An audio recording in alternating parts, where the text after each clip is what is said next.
C'è qualcuno là fuori? C'è qualcuno là fuori?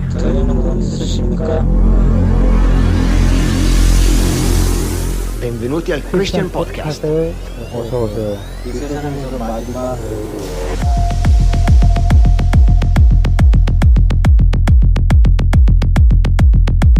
Hello. There he is. How are you, Todd? I'm doing well. Awesome. You have to, Beto? Yes, Beto? Beto, Beto, B. Okay. I will. Beto. It's good to meet you. All right, good to meet you too. This is fun. Are you in the same time zone as me? I think you're in the West Coast. I'm on the West Coast, yeah. So I'm not sure exactly where you're at. So are you in Central Time or where are you? No, I'm in Pacific Time. I'm in Costa Mesa, California. So Southern California.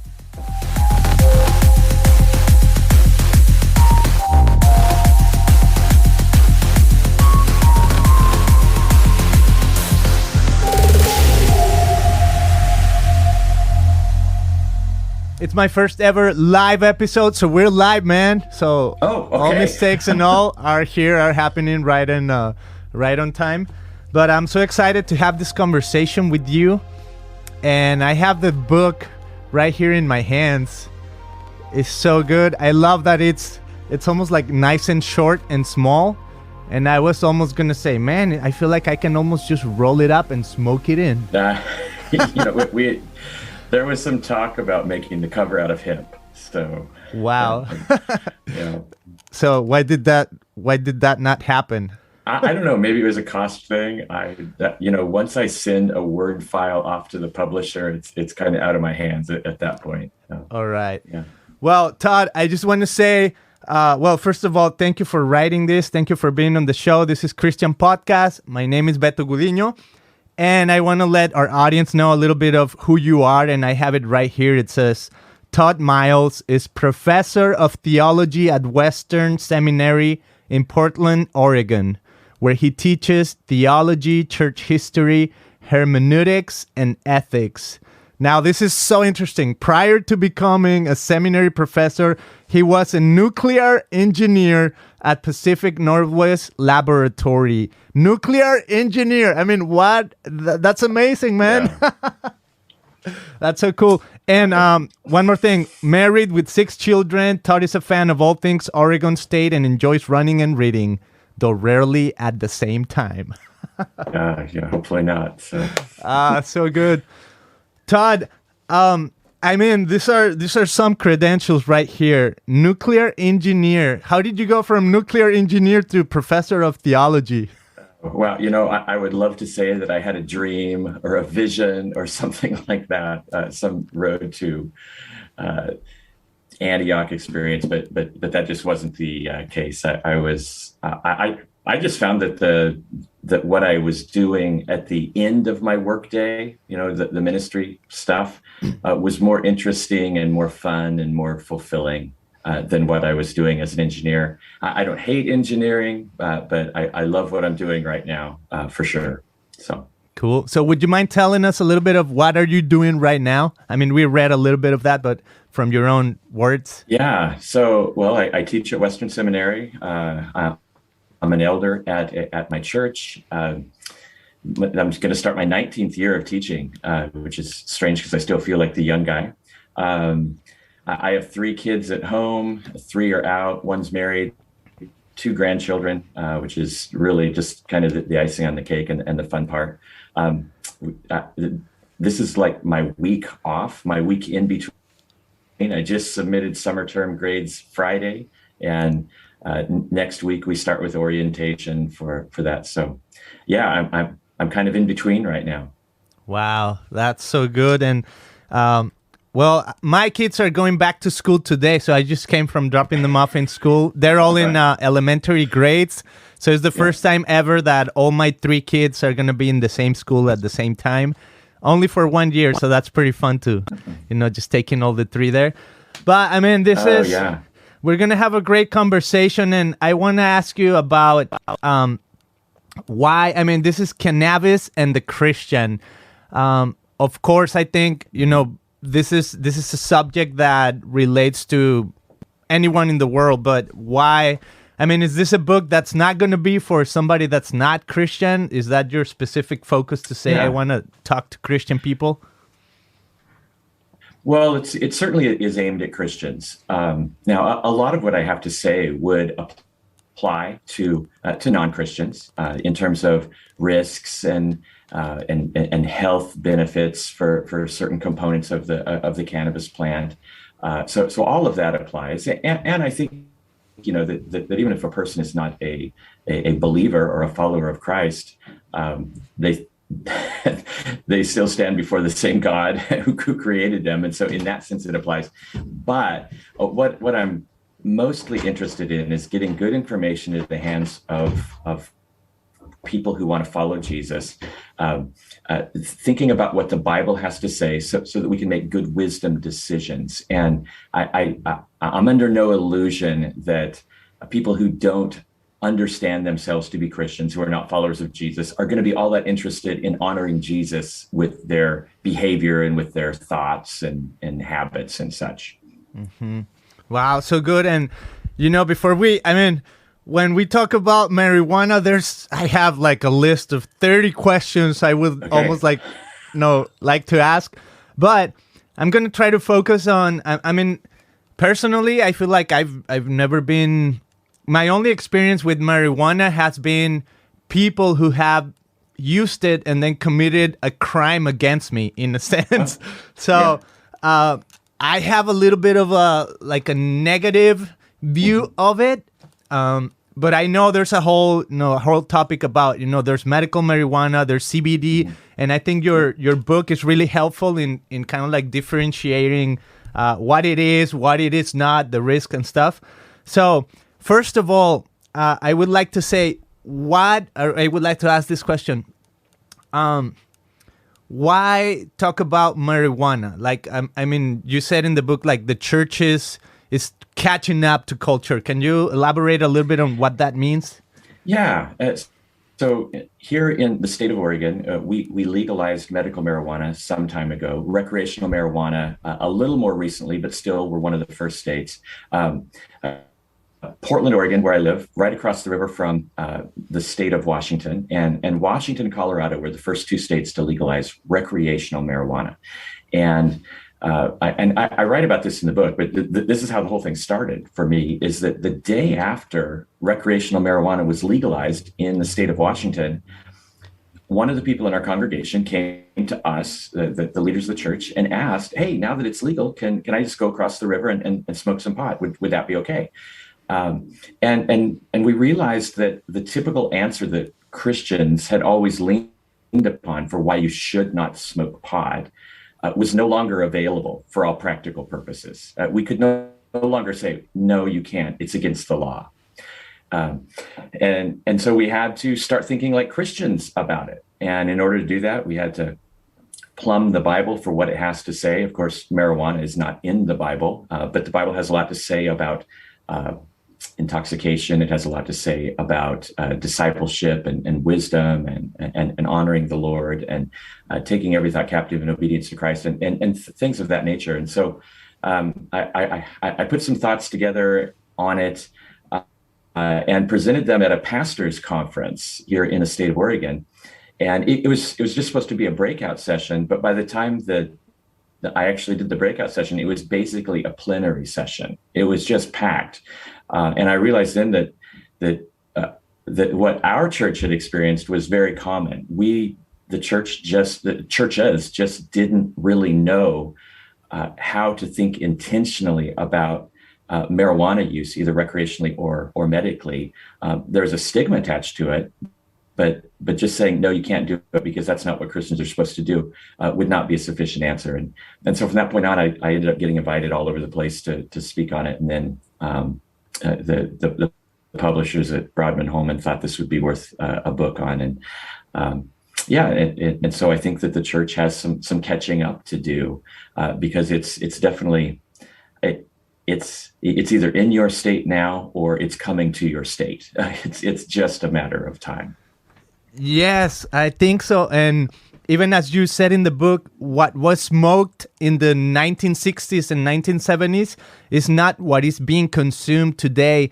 And you talk about the risks and is it addictive, but that point about it's coming to your state, and I think it's coming to the world. Right? This is everywhere. So I think as Christians, sometimes the assumption is if it's legal, then it's okay, right? But now I think there's the boundaries between what's legal and what's right are a little more confusing nowadays. Mm-hmm. So I think this is where your book has been so helpful. And like I was saying, it's kind of like a short read, but it's so helpful that it really talks about what the Bible says and doesn't say about marijuana and what it means. But could you elaborate, first of all, like, why are there so many names to marijuana? I mean, what's the difference between marijuana, CBD, pot, cannabis? Like, why all these different names?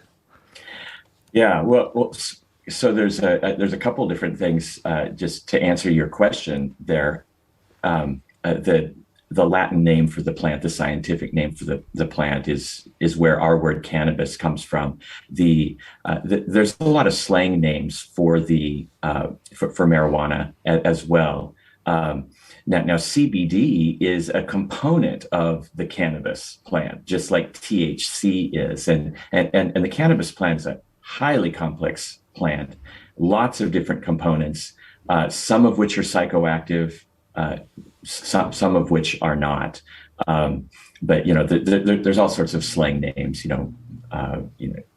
pot, weed, and then there are a number of delivery methods as well for marijuana, and so joint and blunt and so on would be where those would fall in. Okay, and when it comes to marijuana and the Christian, I think there's this perception that, okay, it's not in the Bible, but the Bible talks about trees and talks about weeds, or talks about plants that come from the ground, and God's saying, hey, God said this is good, right? God's good creation. So could you elaborate a little bit about what it means when the Bible says that something is good, and can that be applied to something like marijuana? Yeah. So let me answer just first something was implied in what you said, which I think would be helpful for some, is that the word tree is certainly in the Bible, and the word weed is in the Bible as well, but those don't reference the cannabis plant. Those are modern day slang terms for the cannabis plant. Now, so those don't apply any more than like references to pot in the Bible, because there's pots and pans in the Bible, but it's not talking about the marijuana plant. And for most people, that would be like, well, no, duh, I already knew that. But it's surprising the kind of questions that I get on this. So then, how are we supposed to think about marijuana as a plant when the scriptures say that plants are good? Well, I would say that plants are good, that God created the cannabis plant, and God is a good creator. And so the cannabis plant is a generous provision of a good God. But like all of God's good gifts, they are to be used responsibly, and they can be used irresponsibly, or they can just be misused as well. That like arsenic is a good provision of a generous God. That doesn't mean that I should drink it, right? Things will go sideways very, very quickly. And so, but I do think it's important that we start there. That the cannabis is a creation of a good God. It's a generous provision, and we need to figure out what its uses are and how to use them responsibly. And then at that point, it's the same thing we see in Scripture, right? Good creation and then a fall. Well, cannabis, good creation, but then there's a fall, but it can also be misused. And that's what I'm concerned about. Mm-hmm. Yeah, and we'll talk about a little bit about the risks of marijuana in a little bit. But this point of just marijuana. Well, one of the things that you say in the book is that what would be, even if we legalize things, right, and we say, okay, what age is good for somebody to start, exploring marijuana, and you even say something like, if the brain's still developing and you take it and you're younger than 25 years old, your IQ will be reduced, and it's more prone maybe to mental illness and violent behavior, or it affects your personal ambition. So what are some of the risks that we are unaware of when it comes to marijuana, when it comes to this good plant that could have bad outcomes? Yeah, no, and I think that's really important if we're going to make wise decisions about its use. So it just makes sense that we would know what the benefits are, and then what are the risks. And you mentioned a few there. THC, which is the psychoactive component of marijuana. It's one of the psychoactive components of it, but that's the one that people are most interested in, because that's the one that produces the high, that sensation of euphoria and peace that the people are after when they're looking to get high. THC interferes with brain development, and so if you're underage, while your brain is still developing, I would say it would be a very, very bad idea to begin experimenting, and certainly to become a regular user of marijuana. THC demonstrably, I mean, this is not up for debate, right? It's like, 9 out of 10 did a survey. No, this is like 10 out of 10 doctors. THC interferes with brain development. Now, that doesn't mean that if you pass by someone who's smoking a joint that you're going to get stupid all of a sudden. I'm not saying that. I'm not saying that if you experiment with it, but if you are a regular user, then it will interfere with brain development. Now, this is concerning because for men and women, our brains develop at different rates. The female brain generally is fully developed at an earlier age than the male brain is, and of course, women knew that already, right? So for females, brain development is complete usually around age 21 or 22, somewhere in there. For men, it's 25 to 27. And so becoming a regular user before the age of 25 to 27 can have lasting outcomes. See, this is the problem, is that if that interference with brain development, you don't get it back. You don't get it back. Your brain is basically stunted for life at this point. It's not like you quit smoking and then your brain, catches up or something. That's just not how it works. Now, scientists haven't found that once your brain's fully developed, you can get wasted all you want, I suppose, and it's the THC is not going to destroy your brain. You might not be at your mental best while high, but you will sober up and not be stupid. You mentioned the IQ. One study that I saw showed as much as an 8-point drop in IQ, and that's a lot, because normal range is between 80 and 120. So 8 points is significant. Now you're not going to hear that because the marijuana lobby is powerful, and popular culture, for whatever reason, just loves marijuana right now. And so I think there's a lot of misinformation out there. One big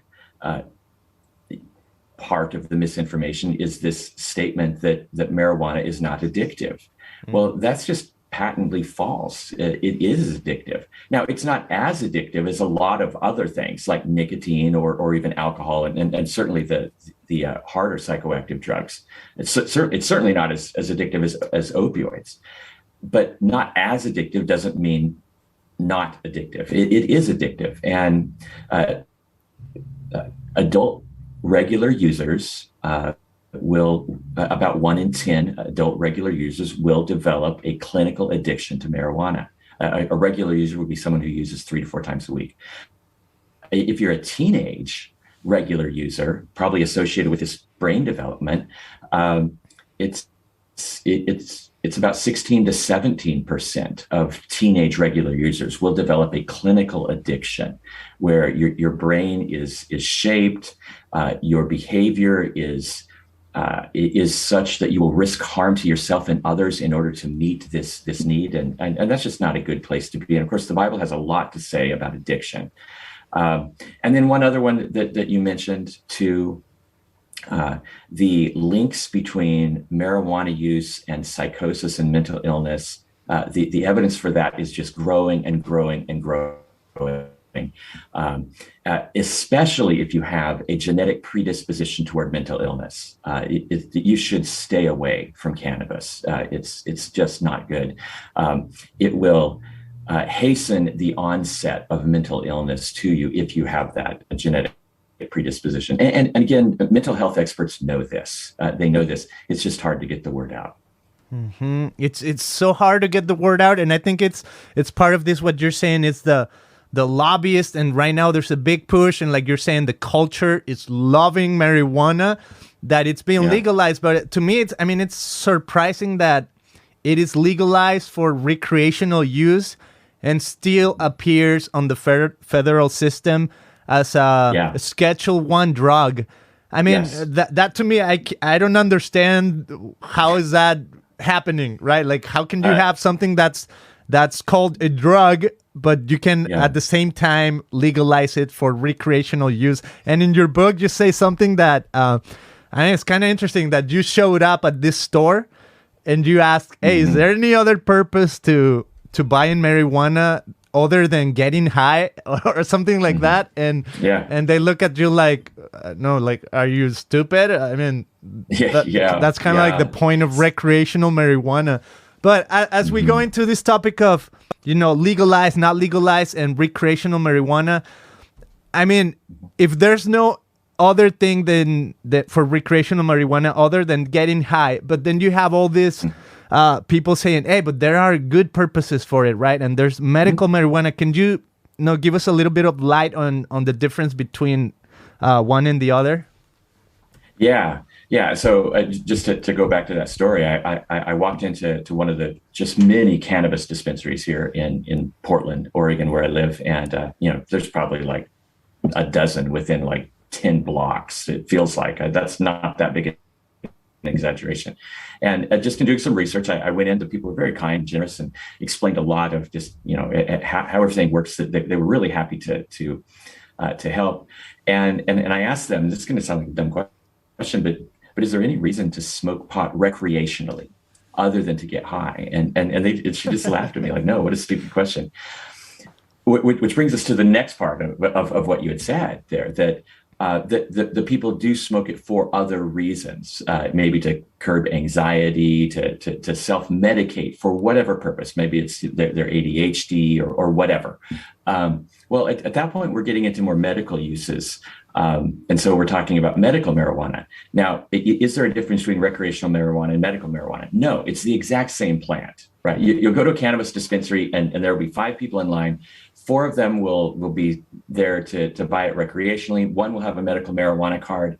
The clerks at this point in states where it's legalized, they don't care whether you have a medical card or not. It's not like, oh, you have a medical card, I'm going to go to the special section of the dispensary where we have the medical marijuana. It's all the same substance. It's all the same substance. The difference in it is why you are using it. So the differences are more subjective than they are objective. And there, there's a lot of information out there, and with regard to medical marijuana, a lot of it is not very helpful at all, because you would think that medical marijuana will cure you of everything. And as my son, who's just about done with med school, has said, if something is a cure-all, it probably cures nothing. And now that's not the case here with the cannabis plant. That there are some medically demonstrated benefits of the various components, but there is a lot of misinformation out there about it. Wow. And so let's move a little bit into the topic of how does this relate to the Christian, right? I mean, we have culture is accepting it. Like you said, it's coming. Probably in no time, it's going to be in all 50 states and all around the world, right? Everybody's going to be smoking pot because it's like the new cigarette, right? Who cares about nicotine anymore when you have cannabis? Unless you're addicted to nicotine, then I guess you'll be caring about nicotine at that point. That's true. But what is the Christian response? You shed a lot of light on your book, and I mean, like I said, again, it's a small book, but it's full of scriptural content too, that speaks into should a Christian ever get you talk about intoxication and how that relates to marijuana. So can you give us a little bit of light on how does the Christian relate to, or how does what does the Bible say about how a Christian should respond? I'd be happy to. So just first off, my conviction is that the Bible is sufficient. That is, we have all the divine words that we need to live faithfully before God. Doesn't mean we have all the divine words we might want, but we have all the divine words that we need to live faithfully. So what that means is that God has given us all the divine words that we need in order to think rightly about marijuana. Part of thinking rightly about marijuana would be that core conviction that the cannabis plant is created by a good and generous God. It wasn't created by Satan, even though, what is it called? Like devil's lettuce is another slang name for marijuana. The devil doesn't create things; he just perverts and distorts good things. But just like with alcohol, which is a good and generous gift of God, it can be misused, and the Bible has a lot to say about intoxication. Now, alcohol and marijuana are different. The marijuana high is different than being drunk. But helpfully for us, the Bible describes why drunkenness is forbidden by God. If you look at all the prohibitions on drunkenness, I categorize them in three ways. That the three of the reasons is it diminishes cognitive ability, it diminishes physical abilities, capacities, and it diminishes moral judgment. And for that reason, God says, do not get drunk. Well, the marijuana high demonstrably does all three of those things. It diminishes mental capacity, it diminishes moral judgment, and it diminishes physical capacity as well. And so for that reason, I think we can apply the prohibition on drunkenness to whether or not it's okay to get high. And I think I would say no, that the Bible does forbid that. Then that raises the question, okay, so alcohol can be used in moderation. Can marijuana be used in moderation? And even though I'm skeptical, I don't want to make a prohibition that the Bible doesn't make. I'm comfortable saying it would be a sin to get wasted. It would be a sin to get high. I'm not as comfortable saying so don't use marijuana in moderation. There's a lot of people who tell me, hey, I self-medicate with this, or I use just a little bit. Well, at that point, then we need to start thinking about other questions about discipleship. Because we have a lot that we battle as Christians. We battle the world, we battle the flesh, we battle the devil, and that's enough for me. I don't need to add to the trauma. I don't need to add to the enemies. I don't need to be doing things that diminish my capacity to battle these things, to grow in sanctification. And so I offer a series of wisdom questions, that can be applied, I think, to anything, to any gray area. But there are questions like, will marijuana use enable or impede my ability to take every thought captive in obedience to Christ? Will this enhance or will it diminish my worship? Will this enhance or will it diminish my discipleship? Can I practice this? Can I smoke pot to the glory of God, or with gratefulness to God? I think these are the kinds of questions that Christians need to be asking. Mm-hmm. Yeah, those are so good. You said in the book, the Christian life is to be lived intentionally with no divided loyalties and no double-mindedness. It takes the totality of who we are, body, mind, and heart, to follow Jesus in a way that honors him. And I mean, as you were talking about, can we use it in moderation? Real quick, would you explain a little bit of I know you said it's almost like a balance of THC and CBD. Is CBD okay to consume? Does it offer any benefits to people than THC without the THC component? Yeah, good. So I think that's important because there are a lot of people who some doctors are recommending, certainly a lot of family, friends, popular culture is recommending medical marijuana. As I said, highly complex plant with many components. Two of the components that we see the most, THC is the intoxicating one, and then CBD. Now, technically, they're both psychoactive, but technically caffeine is psychoactive. We normally don't say that CBD is psychoactive because it's not intoxicating. So you can use CBD and you're not going to get high. It will not intoxicate you. So all those prohibitions or the reasons for the prohibition against drunkenness. Is CBD going to diminish my physical abilities? Is CBD going to diminish my moral judgment? Is CBD going to diminish my mental abilities? And I think the answer there is no. And so the main qualms I have against THC, they don't apply to CBD. And so I know a lot of people who use CBD for like arthritis or other kinds of joint pain. Some it like takes it reduces anxiety a little bit, I suppose. I mean, now CBD is purported to benefit all sorts of things. It's like I said, heavens, I've seen things where people say CBD cures cancer, it cures Parkinson's, it cures glaucoma, it cures IBS, it cures Crohn's disease, and of course, none of that has been proven at all.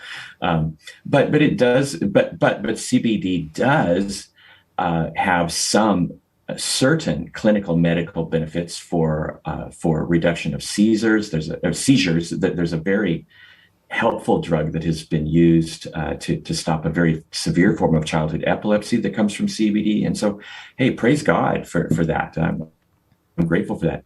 THC, the psychoactive, the more psychoactive component of the cannabis plant, has been shown to diminish nausea, to reduce nausea, to increase appetite. And so some people use THC drugs to fight the side effects of chemotherapy. And I would say praise God for that, because most of the drugs that fight the side effects of chemotherapy, like nausea and lack of appetite, are going to be very, very, very psychoactive anyway. Mm-hmm. Yeah, you have a chapter, I think, where you talk about suffering, and you actually use your wife's story a little bit in that. And I mean, when you go to that part, it's so interesting that you compare this time when Jesus is on the cross. Oh yeah. And he suffered like a primitive narcotic. Can you tell us, I mean, this opportunity for Jesus to maybe take a narcotic and he rejects it, like.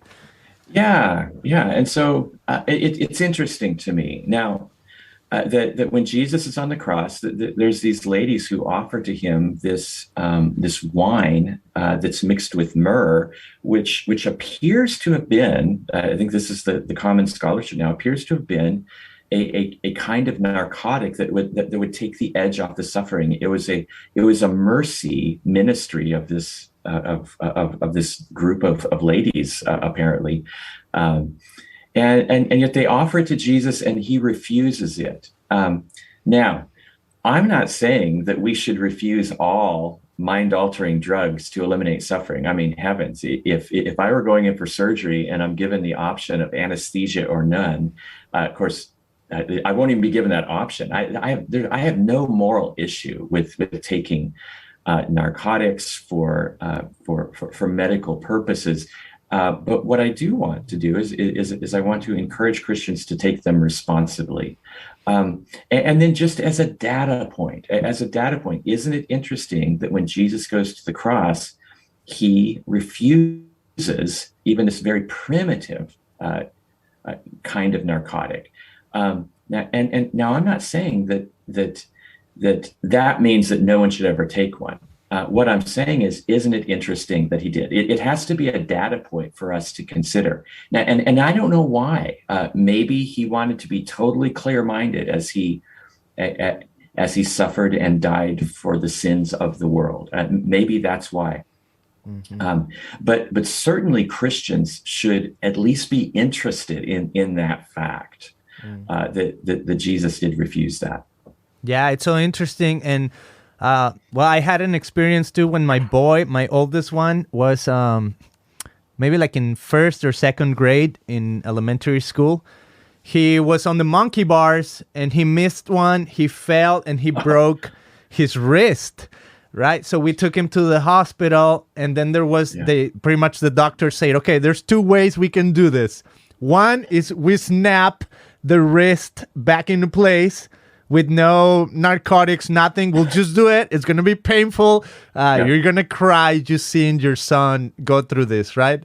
Or we can give him this drug and he won't even feel a thing. And then we'll pop it in place. And then he'll wake up later, but you gotta sign this waiver because, I mean, sometimes it can go awry, right? Yeah. So we're filling this up, and as I see my boy there, like experiencing, I don't know, it was like he was in limbo, the eyes open, but he couldn't. I mean, that in itself was almost as painful as seeing him go through the pain. You know, it was like, wow, is he gonna wake up? I was getting a little anxious. The nurse kept checking on him again and again. I'm like, hey, can we make this faster? I mean, that was a lot of anxiety for a dad, to go through that. But this experience with Jesus, it's almost like, I mean, like you're saying, right? It's just something to consider, the data, and maybe he wanted to experience the fullness of the suffering and the pain, right? Like, this is what it feels. I don't know, but what an interesting perspective. What an interesting point of view. So when we talk about the psychotic effect of marijuana and for Christians, sometimes like utilizing this connection of, hey, this is going to help me commune with God because I'm going to be my best self or my higher self. And you were saying something in the book that has to do more with Eastern, maybe meditation or practices than even with Christianity. Can you tell us a little bit of because I think a lot of Christians are kind of confused with, no, this helps me connect to the universe or the God of the whatever, so... Yeah, and so a lot of questions surround the use of psychoactive drugs for spirituality. There are a lot of proponents for that. There are even some Christian proponents for that. My question for them is, how do you justify from the scriptures the use of a psychoactive drug that diminishes mental abilities, diminishes moral judgment in order to commune with the God of the universe? And so I just make the statement that this has more in common with maybe the 1960s hippie culture, or maybe even some form of mysticism, where you're trying to achieve some sort of higher plane. The scriptures don't have a category for anything like that. There's one verse that says that wine gladdens the heart, okay? But I think it's a big jump to say, okay, so here's my verse on wine gladdens the heart, therefore I'm going to use a psychoactive drug in order to have a better quiet time. These scriptures, on the other hand, do say that we are to think intentionally, take every thought captive in obedience to Christ. Meditation is prescribed. It's for the Christian, but biblical meditation is different than some forms of Eastern meditation, where you're supposed to empty your mind and, I don't know, think about the sound of one hand clapping or whatever, right? That's not biblical meditation. The Hebrew word for meditation is haggah, and it means literally to mutter over, to kind of almost if you're reading something really complicated and you're having a hard time understanding it, so you read it out loud to yourself. That's more what biblical meditation is. Far from emptying your mind with or without drugs, you are to fill your mind with the Word of God and rehearse it. And a really good illustration I heard from a former teacher was that biblical meditation is like sucking on a lemon drop, where you just work it around in your mouth as hard as you can because you want to get every single thing you can out of it. That's more what biblical meditation is. This idea that in order to commune with God, we need some sort of psychoactive drug to lead interference for us or to release us. Well, there's a term for that. It's called an entheogen, but they just are not in the Bible. You don't find that anywhere. And so I'm deeply concerned about those who feel like they have to take a psychoactive drug in order to be right with God. Now, I've seen testimonies of people who are in pain and suffering, and then they start smoking pot and it helps their relationship with God. But I would be really skeptical that it's the psychoactive component that has helped their relationship with God. Now, it could be that the THC takes the edge off their pain, and that allows them to think better for a little while. I would understand how that could be the case, but taking some sort of psychoactive drug in order to commune with God is just not a biblical concept at all. Mm-hmm. Wow. Well, thank you for sharing some light on this, and I personally have experience. Everybody has somebody that has smoked pot or has been into meditations or whatever, right? The world is so mixed in, but I think this is so helpful because one of my friends was even asking me, "Hey, what's the difference between like Christian meditation and just meditating on the universe?" But I think you said it in a really powerful way that we're not really supposed to empty our minds, but really take in the Word and let it deal with us, right? And I think this has a lot to do with some of my favorite authors too. Eugene Peterson, he talks about, he's got a book called Eat the Word. Yes. Or Eat This Book. Book. Good book. Yeah, Eat This Book. And that's what it reminded me of. Oh, that is more like a Christian meditation, right? Let it purify you and change your heart. That's so good. Todd, in the future, like let's say 20 years, 10 years from now, as more states start legalizing this, what do you think is going to happen? And how can we help people? How can we help them right now? But if we get to that point where, hey, now it's all legal, now everybody's smoking pot, what to do then? What would be something helpful? So I think a few things are going to happen. So let's talk about the positives first. I think that as time goes by, we're going to discover more and more medical benefits to the different components of the cannabis plant. I suspect that's going to be the case. And drugs will be developed from them. And I think we can be grateful for such things. I also think that pot, marijuana, cannabis is going to be legalized in more and more states. I suspect eventually it will be taken off of the list of Schedule I drugs. So it will be legalized at a federal level. And eventually recreational marijuana will be legal in all 50 states. I suspect that's coming. What's going to happen then? Well, the same thing that happens in every state where it's legal. Use is going to go up, and underage use is going to go up. One of the justifications for legalizing it was if we legalize it, we can control it and we can keep it out of the hands of underage people, of minors. Well, that has just not happened. everywhere that marijuana is legal, recreational marijuana is available, the use by minors increases. And so I think that is going to happen. And so what, and that's going to affect the church. I occasionally, pastors say, hey, we'd like to have you come and talk on some contemporary issue. We'd like you to talk on this or that, unless you have a better idea. And I'll say, hey, I'd be happy to come and talk about marijuana. And some pastors have said, oh, I just don't think that's an issue here. Wow. I think you have your head in the sand, because it absolutely is an issue, either recreational or medical. It would be good to get some biblical wisdom on this. And so I know it sounds like I'm plugging my book, but this is why I wrote it. I want to get good information into the hands of pastors and parents and Christians, so they can make wise decisions about marijuana use, because I don't think states are going to become more restrictive on it. I don't think we're going back to the days where it was illegal at both the federal and state level. And if that's the case,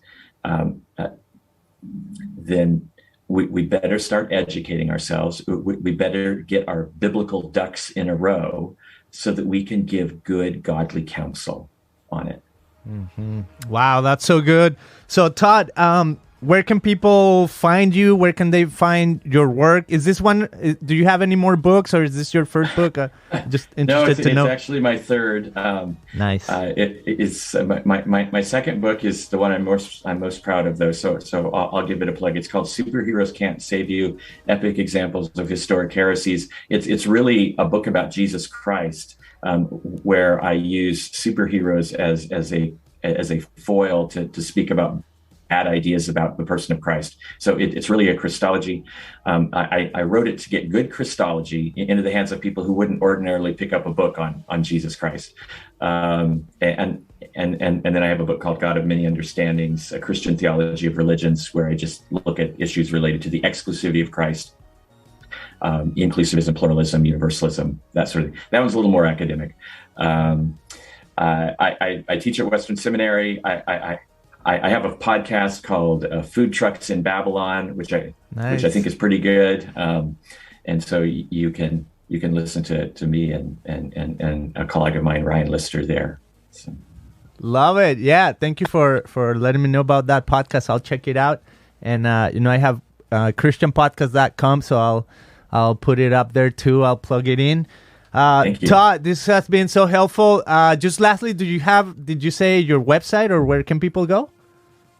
I don't have a personal website, but I'm all my writing and videos are all over the web if you just Google me. But westernseminary.edu is where is our school's website. My email address is tmiles at westernseminary.edu. Totally happy to interact with people over this issue. Awesome. Sure, or any other. Yeah. Well, Todd, this has been so helpful. Thank you so much for writing this book. Guys, go check it out. Cannabis and the Christian, What the Bible Says About Marijuana, with Todd Miles. And we just had Todd right here. It's a great book. It has a bunch of insight. It talks about the Bible. It says, what it doesn't say, the risks of marijuana, the difference between CBD, THC, like all these different components of what marijuana is and how we should have a Christian response. Todd, thank you so much for being on the show this morning. I hope you have a great rest of your day. Oh, thanks so much. It was really fun.